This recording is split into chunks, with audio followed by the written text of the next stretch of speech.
Eine Werkbank, viel Fingerspitzengefühl und eine Menge Wissen über Waffen. Shirley Weber hat die Ausbildung zur Büchsenmacherin nicht nur irgendwie geschafft, sondern als Beste im Land. Trotzdem wissen nur wenige, was das ist, eine Büchsenmacherin. Ich wurde oft gefragt, ob ich Dosen mache, also Konservendosen, weil viele damit überhaupt nichts anfangen können. Aber mittlerweile erzähle ich das auch schon fast gar nicht mehr. Die einen wissen nicht, was es ist, die anderen verurteilen das und was ich hier tue, wissen die wenigsten. Sie baut keine Waffen, sie entwickelt sie. Dass das nicht alle toll finden, erlebt Shirley Weber immer wieder. Waffen und Jagd werde es aber immer geben, sagt die 21-Jährige. Das Büchsenmachen ist ein Handwerk, bei dem Feinmotorik eindeutig von Vorteil ist. Ich habe mit meinem Opa schon immer irgendwie im Keller was gebastelt oder draußen mit meinem großen Bruder zusammen. Also mein Opa hat sich sehr intensiv mit uns beiden eigentlich immer beschäftigt.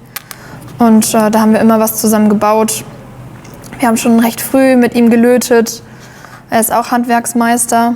Ich wusste auf jeden Fall, was ein Hammer ist und eine Feile. Trotzdem war die größte Herausforderung für Shirley Weber die, einen Betrieb zu finden, der sie ausbildet. In Arnsberg hat sie schließlich einen gefunden, der Waffen für die Jagd und das Sportschießen baut. Hier hat sie unter anderem gelernt, wie der Lauf einer Waffe aussehen muss. Einen Ausbildungsplatz zu finden war tatsächlich sehr, sehr schwierig. Wir haben viele Betriebe in Deutschland, die so traditionell sind, diese Jagdwaffenreparatur machen.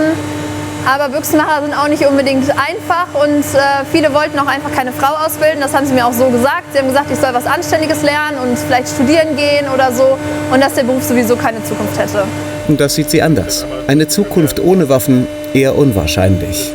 Auch wenn es in NRW nur wenige Firmen wie ihren Ausbildungsbetrieb im Sauerland gibt, in Süddeutschland ist das Waffenhandwerk weit verbreitet. Und wenn nicht, dann kann ich immer noch jeden anderen Metallerberuf ausüben, weil ich eine Metallgrundausbildung gemacht habe.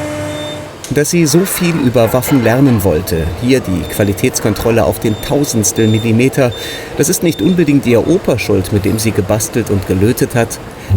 Es war vor allem ihre Oma, die sie dorthin gebracht hat.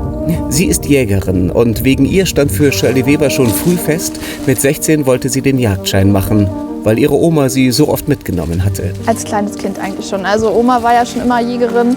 Und da war schon immer der Wunsch da und als ich dann 16 geworden bin, dann habe ich es auch direkt gemacht, also ganz kurz nach meinem 16. Geburtstag. Seitdem sind sie oft gemeinsam im Revier, so wie Anfang des Jahres. Es ist früh, es ist kalt, das hält die beiden aber nicht ab.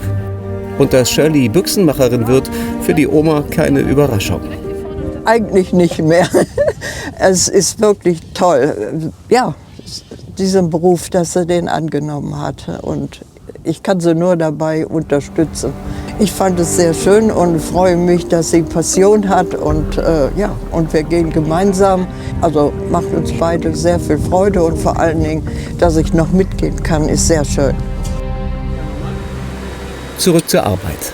Die 3 Jahre Ausbildung waren gut, sagt Shirley Weber, gut, aber auch fordernd. Viele Stationen, zum Beispiel in der Fertigung, und viel zu lernen. Aber für die 21-Jährige ist es ein Hobby, das sie zum Beruf gemacht hat. Also man muss sich auf jeden Fall richtig reinarbeiten und man muss es wollen. Sind viele Dinge, die man auch einfach auswendig lernen muss. Man muss viel feilen, das macht auch nicht immer unbedingt Spaß, aber es gehört dazu. Also man muss schon eine gerade Fläche feilen können, sonst schießt die Waffe nicht so, wie sie sollte. Das zu überprüfen gehört auch zur Arbeit der Büchsenmacherin. Manchmal steht Shirley Weber den ganzen Tag am Schießstand. 15.000 Schuss. Wenn die Waffe das aushält, dann ist die Büchsenmacherin zufrieden. Shirley Weber hat längst ein neues Ziel anvisiert. Sie geht zur Meisterschule und ist demnächst Büchsenmachermeisterin. Vielleicht ja auch wieder die Beste im Land.